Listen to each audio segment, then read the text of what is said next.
그가 사망함으로써 신대륙에는 발견자의 시대가 끝나고 정복자의 시대가 열렸다. 다시 말해 원주민들의 땅과 종족이 산산조각 나고 유린당하는 수탈의 역사가 시작된 것이다.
일반적으로 정의, 특히 분배 정의에 대한 접근 방법은 세 가지로 나누어집니다. 즉 평등주의적 정의와 공리주의적 정의, 자유주의적 정의가 그것입니다. 정의의 문제에 대해 다양한 접근을 분류하는 이유는 여러 가지 이론적 유형을 소개하고 분배 정의 문제의 복잡성을 강조하기 위함입니다.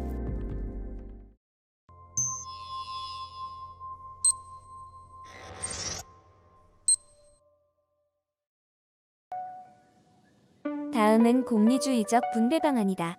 이를 토대로 자녀가 여럿 있을 경우 누가 부모를 모셔야 하는가에 대한 공리주의적 방안을 궁리해 보시오. 케이크 자르기는 다음과 같은 절차로 이루어진 모델이다. 먼저 두 사람이 케이크를 나누는 경우이다. 먼저 한 사람이 케이크를 자르고 이어서 다른 사람이 자기 몫을 선택하도록 하는 것이다. 이때 첫 번째 사람은 자기가 원하는 방식으로 케이크를 자름으로써 자신이 원하는 바를 반영할 수 있다.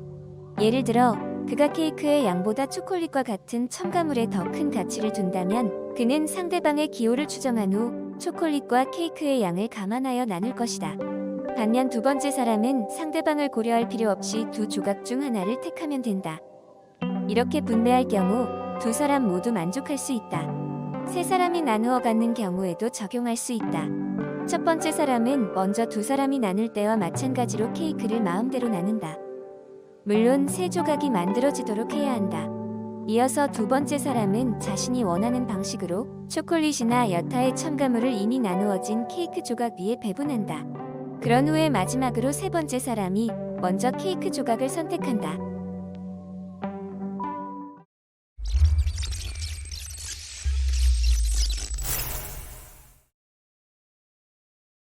케이크 자르기 모델은 이처럼 소수가 제한된 재화를 나누어 갖는 경우에 매우 유용합니다. 그러나 4사람 이상의 경우에는 더 이상 적용할 수 없습니다. 그래서 다수가 참여하는 경우에도 공정한 분배 분담을 보장할 수 있는 절차가 고안되었습니다. 일종의 경매 방식을 원용한 이 모델은 분배 분담에 참가한 모두에게 동일한 구매력을 부여한 후 각자가 원하는 재화가 모두 낙찰될 때까지 경매 절차를 통해 분배합니다. 예를 들어 이혼한 부부가 예전에 공동으로 소유한 물품을 나누어 갖는 경우를 생각해 봅시다. 우선 당사자들이 동일한 구매력을 보유토록 하기 위해 각자에게 $100라는 가상화폐를 지급합니다. 그리고 이들이 나누어 가질 공동 소유물에 하나씩 번호를 붙입니다. 만약 모두 10개의 물품이 있다면 부부는 각각 나름대로 10개의 물품에 대한 선호도에 따라 입찰할 금액을 배정할 것입니다.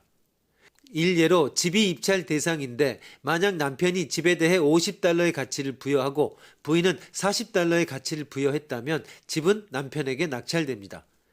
결과는 모두에게 만족스럽습니다. 남편은 원하던 것을 얻었으니 만족할 것이고 부인은 원하던 것을 얻지 못했지만 대신 나머지 물품의 경매에서 상대적으로 유리한 입지를 확보할 수 있기 때문입니다. 자동차를 비롯한 나머지 물품도 같은 방식으로 분배할 수 있습니다. 중요한 것은 누가 무엇을 갖는지가 아니라 부부 모두가 절차의 공정성을 인정하고 결과에 승복할 수 있다는 것입니다. 때에 따라서는 좋아하는 것만 아니라 싫어하는 것도 나누어 가져야 할 경우가 있습니다. 이혼한 부부의 경우 집이나 자동차는 가지면 득이 되지만 부채나 양육비는 떠맡을수록 부담이 됩니다. 그러나 싫어하는 것도 공정하게만 분담하면 크게 문제될 것이 없습니다. 싫어하는 것을 분담하는 방식도 좋아하는 것을 나누어 갖는 방식과 동일합니다. 가장 싫어하는 일에 가장 적은 가치를, 상대적으로 덜 싫어하는 일에는 더 큰 가치를 부여하게 하는 것입니다. 이와 같이 경매 모델은 당사자 모두가 스스로 가치를 부여하도록 함으로써 각자의 선호와 욕구가 분배 분담에 반영될 수 있도록 하며 동시에 모두에게 대등한 기회를 부여함으로써 절차상 제기될 수 있는 분쟁의 소지를 제거합니다. 경매 모델은 충분히 개발할 경우 재산 분배 문제에서 환경 오염에 대한 비용 분담 문제에 이르기까지 다양한 경우에 적용할 수 있을 것입니다.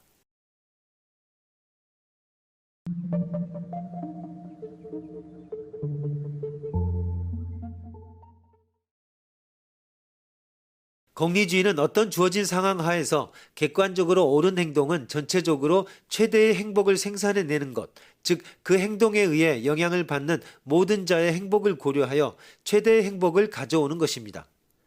이 원칙에 의하면 쾌락은 선이고 고통은 악이며 행복은 쾌락의 합입니다. 행복을 증진시키는 경향이 있는 행위, 규칙, 관행이나 제도는 좋은 것이고 좋은 것을 하는 것은 옳다고 공리주의자는 생각합니다. 공리가 있는 좋은 결과를 가져다주는 행위를 하는 것은 도덕적으로 옳다는 생각이 공리주의적 사고방식입니다. 그러므로 도덕적으로 가장 옳은 행위는 공리를 최대화하는 행위입니다. 인간은 일상생활에서 행위의 옳고 그름을 판단하는 데 공리주의적 사고를 실제 활용하기 마련입니다. 그렇기 때문에 개인의 생활뿐만 아니라 집단의 행위, 나아가서는 국가의 정책을 결정하는 데 고려하지 않으면 안 되는 도덕률의 하나가 공리주의입니다. 그러나 다수의 전체적 공리의 증진을 위해 소수에 대한 불공정한 억압을 정당화할 수 있는 가능성을 항상 남겨놓고 있다는 약점이 있습니다. 특히 공리주의에서 문제가 되는 것은 최대 행복의 원칙과 최대 다수의 원칙과의 조화로 요약됩니다.